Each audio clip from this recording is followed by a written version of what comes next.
예, 오늘의 증시 브리핑 시작하겠습니다.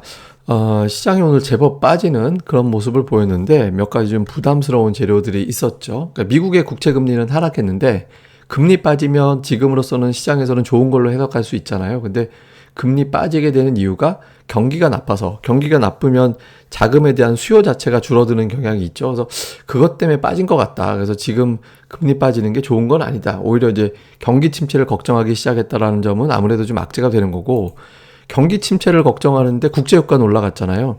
이게 이제 뭐 수요 감소 이것 때문에 이제 이것 때문이라면 빠졌어야 되는데 러시아에 대한 어떤 재료들이 계속해서 던져졌죠. 뭐 폴란드에 대한 천연가스 수출을 제한한다든가 뭐 핵전쟁 막 이런 이야기 나온다든가 이런 것들이 등장을 하면서 국제유가를 또 끌어올리는 그런 흐름이 만들어지다 보니까 경기는 나빠지는데 물가는 올라간다? 이거는 주식시장에서는 가장 나쁜 시나리오가 되는 거죠. 이런 부분들이 시장을 끌어내리는 그런 역할을 했고, 그리고 이제 테슬라가 지금 약하잖아요. 그러니까 테슬라가 지금 약한데 테슬라 주식이 약세를 보이는 게 좀 이어질 수도 있지 않을까, 이런 걱정도 있는 것 같습니다. 그러니까 머스크가 지금 테슬라 지분을 담보로 또는 지분을 매각해서 트위터를 인수하는 그런 과정이 진행되고 있잖아요. 440억 달러 정도 인수 자금을 내야 되는데 뭐 주식을 팔아서 낼 수도 있는 거고, 또 일부 자금은 이제 담보로 대출받아서 그걸 갖다 이제 낸다라는 거거든요. 근데 이제 125억 달러 담보 대출 한 거 같은 경우는 테슬라 주가가 40% 빠지면 담보로서 인정을 못하고 곧바로 팔아서든 뭐라든 알아서 돈으로 좀 납부를 해야 된다, 이런 조건이 걸려 있다라는 거거든요. 그리고 이제 인수가 무산될 경우에는 일종의 위약금으로 10억 달러를 지급하게 된다라는 거. 근데 이게 지금 왜 이슈가 되냐면 지금 주가가 내려가고 있는 상황이잖아요. 그러니까 내려가고 있는 상황에서 440억 달러를 마련하기 위해서는 더 많이 팔던가 더 많은 규모를 담보로 잡혀야 되거든요. 그러니까 주가가 빠지면 빠질수록 지분 관련된 매도 규모가 커질 수 있다, 이런 어떤 걱정이 되는 거거든요. 그래서 자칫 테슬라가 더 빠져버리면서 기술주를 끌어내리는 그런 상황이 만들어지지 않을까? 그러니까 이런 걱정을 한 것도, 미증시가 좀 돌아서야 되는데 이런 것들 때문에 어려울 수 있겠다, 이런 걱정을 하게 된 것도 또 매도의 이유였던 것 같습니다. 그리고 이제 기업들의 실적이 쏙쏙 나오고 있는데 하이닉스 오늘 실적이 매출 12조 원 넘게 나왔고 영업이익은 2조 8천억 정도 나왔거든요. 그러니까 매출은 예상치보다 잘 나왔고 영업이익은 예상치보다 한 10% 정도 덜 나왔어요. 근데 이제 일회성 비용이 있었기 때문에 실질적으로 영업이익은 예상했던 거하고 거의 비슷하게 나온 걸로 보여지거든요. 그런데 하이닉스 주가가 못 올랐잖아요. 그러니까 비용 처리하는 과정에서 제품의 좀 성능의 저하 문제, 성능이 좀 안 좋은 제품이 있었고 이걸 물어줘야 되는 과정에서 한 4천억 원 정도, 그다음에 추가적으로 해보면 한 4천억에서 5천억 원 정도를 비용으로 잡았다라는 거예요. 그러니까 일회성 비용이니까 뭐 이번 거 지나가면 끝나는 거지, 이렇게 되면 주가가 올라갈 수 있는데, 다만 이제 품질 문제를 걸고 넘어가다 보니까 이게 그렇다고 올라가기에는 좀 쉽지 않다. 그렇다고 실적이 뭐 서프라이즈하게 나온 것도 아니고, 그렇게 나오면서 이제 하이닉스를 비롯해서 이제 종목들의 어떤 실적이 시장을 끌어올릴 정도의 어떤 흐름을 만들어내지는 못했습니다. 근데 이건 오늘 그렇다라는 거고, 일회성 비용에 대한 평가 이후에 이제 업황 문제가 정돈되는 게 이제 다음 날부터니까 이후에 하이닉스가 어떻게 돌아가는지는 뭐 좀 주목을 해봐야 될 것 같습니다. 그리고 이제 그나마 이제 낙폭을 좀 줄였잖아요. 낙폭을 줄이는 거 이제 중국이 많이 올랐거든요.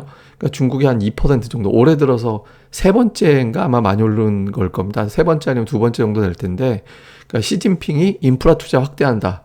다음에 이제 중국의 확진자 수가 줄어들고 있거든요. 그래서 5월 중순경에 봉쇄가 풀릴 수도 있다, 이런 내용들이 나오면서 이제 중국이 많이 올라갔고, 중국이 올라가면서 혹시 이후에 이제 위안화도 좀 안정되고, 이게 중국이 올라갔다라는 건 외국인들이 매수했다라는 거가 될 수도 있잖아요. 그래서 위안화가 안정되고 중국 증시가 조금 더 올라갈 수 있지 않을까. 그러니까 이런 기대감은 시장을 조금 더 이제 올릴 수 있는 그런 기반이 될 수 있거든요. 이게 이제 지수를 낙폭을 줄이는데 약간의 역할을 좀 했던 것 같습니다.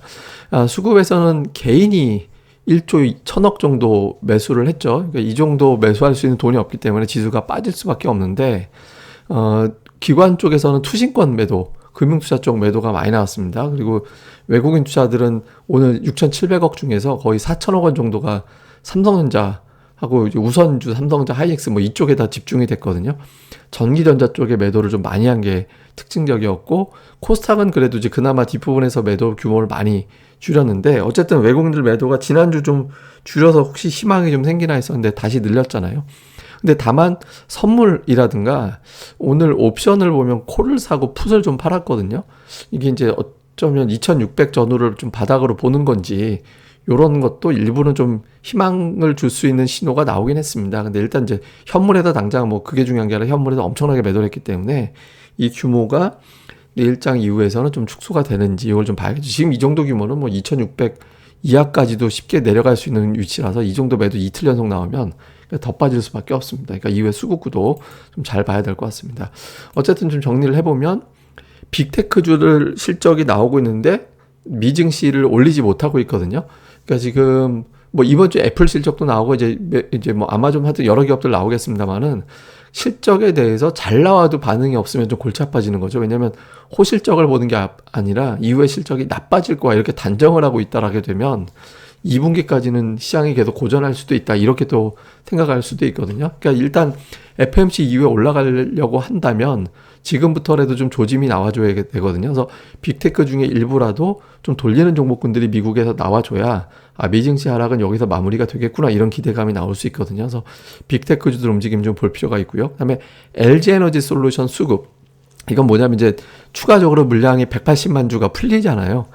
매도하지 마 이렇게 이제 묶여있던 물량이 풀리면서 오늘 초반에 낙폭이 컸고 그러면서 이제 연기금은 또 이걸 받아내고 있고 이렇게 되면 연기금이 이거 물량 사느라고 다른 주식 팔고 이런 어떤 상황이 연출될 수도 있거든요. 그래서 LG에너지 솔루션의 이제 흐름이 다른 종목에 방해가 돼서는 안 됩니다. 그러니까 뭐 연기금의 매수가 갑자기 커지거나 주가가 너무 빠져서 이렇게 되거나 그러니까 뭐 제일 좋은 건 LG에너지 솔루션이 그냥 안 빠지고 버텨주는 거예요.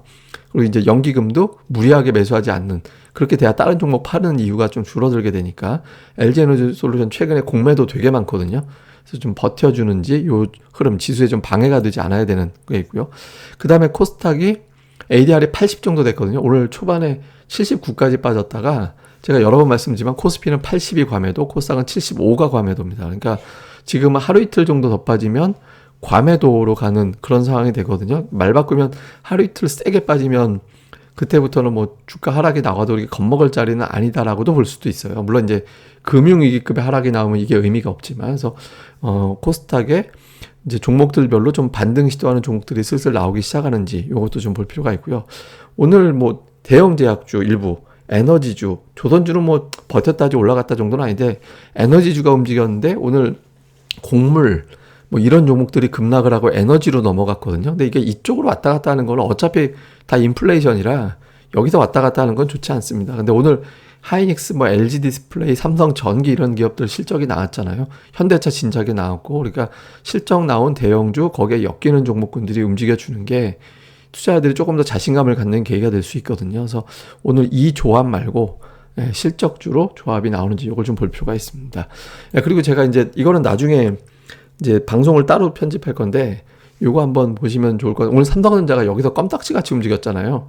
예, 주가가 뭐 거의 장중에 200원에서 갇혀있는 그런 형태를 보이는데 이게 왜 그러냐면 이거는 그냥 주봉입니다. 근데 얼핏 봐서는 지금 자리가 뭐 중요해 보여? 이렇게 볼 수도 있지만 달러화로 바꿔서 달러 차트로 바꾸면은 중요한 지지선이라는 게 눈에 보이잖아요. 2018년도에 슈퍼사이클 끝나고 이제 그 끝나면서 지지가 되면서 돌렸던 자리가 200주선이었거든요. 달러 차트, 그러니까 원화 차트 말고. 근데 지금 달러 차트로 200주선이 왔어요. 여기서. 그러니까 여기서 돌릴 수 있느냐 못 돌리느냐 이게 되게 중요하거든요. 그래서 지금 이 위치, 그러니까 삼성전자의 위치는 다른 지표로 보면 뭐 더 빠질 여유도 있어 보이긴 합니다. 근데 이제 적어도 이제 이런 어떤 과거의 패턴으로는 여기 지금에서는 좀 돌릴 수도 있겠는데 라는 기대감이 나올 수 있는 자리고 그것 때문에 오늘 삼성전자가 안 빠지고 버텼던 것 같거든요. 그래서 내일장 이후에 삼성전자 하락이 어느 정도 진정이 돼주는지 또 아니면 삼성전자가 안 빠지려면 환율이라도 빠져야 돼요. 환율이 빠지면 이건 자연스럽게 올라가게 되거든요. 그래서 그런 구도가 나오는지 오늘 원달러 환율은 제가 따로 한번 얘기 드리려고 뺐는데 환율이 1250원 넘어간 것도 되게 중요한 상황이거든요. 그래서 이런 것들과 맞물려 환율이 피크냐 삼성전자가 바닥이냐 요 두 가지가 어떻게 돌아가는지도 잘 보시면 좋을 것 같습니다. 제가 요거는 따로 방송에서 만들어서 설명드릴게요. 예, 그럼 오늘 하루 잘 보내시고요. 저는 또 다음에 뵙겠습니다. 그리고 구독하기 꼭 부탁드립니다. 감사합니다.